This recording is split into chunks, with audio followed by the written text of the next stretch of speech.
नमस्कार. मी मयूर जाधव. मयूर जाधव या युट्यूब चॅनलमध्ये सर्वांचं सहर्ष स्वागत. विषय आहे एक हृदयस्पर्शी विषय आहे एका शिक्षिकेचा. शिक्षका आपल्या विद्यार्थ्यांना एक निबंध लिहायला सांगतात. निबंधाचा विषय असतो माझी इच्छा.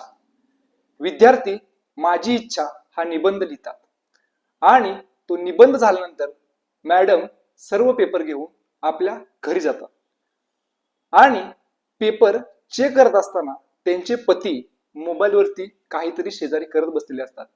त्या क्षणी मॅडम पेपर चेक करत करत त्यांच्या डोळ्यातून अश्रू वाहू लागतात. त्याच वेळी त्यांचे पती तिला विचारतात, अगं रडण्यासारखं झालं काय? काय करतेस तू? का रडतेस तू?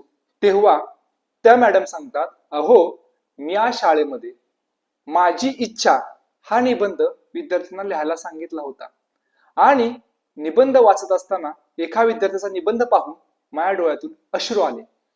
त्यावेळी पती म्हणतात, अगं नेमकं झालं काय? निबंधामध्ये असं त्या मुलाने लिहिलंय काय? त्यावेळी मॅडम सांगतात, अहो त्याने त्याची इच्छा लिहिली आहे. त्याची इच्छा अशी आहे की मला देवाने मोबाईल नष्ट करण्याची जादू द्यावी. कारण जेव्हा मी शाळेतून घरी जातो तेव्हा मी खेळण्यासाठी माझ्या आजीकडे जातो. आजी मोबाईलवरती व्यस्त असते.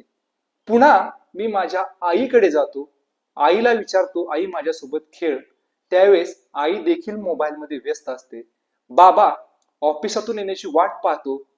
बाबा ऑफिसातून आल्यानंतर मी बाबांच्या जवळ जातो. बाबा त्यांचं आवरतात आणि मोबाईलशी संवाद साधू लागतात.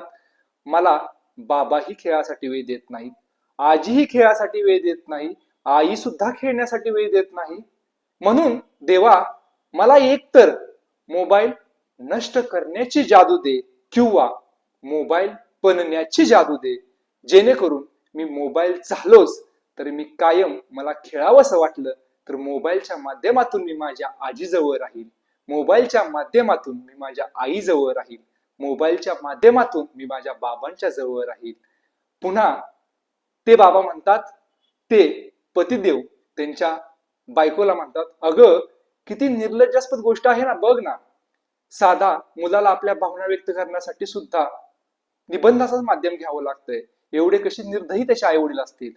तेव्हा मॅडम सांगतात, अहो तो विद्यार्थी माझा मुलगा आहे, जो की तो माझा विद्यार्थी सुद्धा आहे आणि माझा मुलगा सुद्धा आहे. आपल्या सोन्यानं लिहिलेला तो निबंध आहे.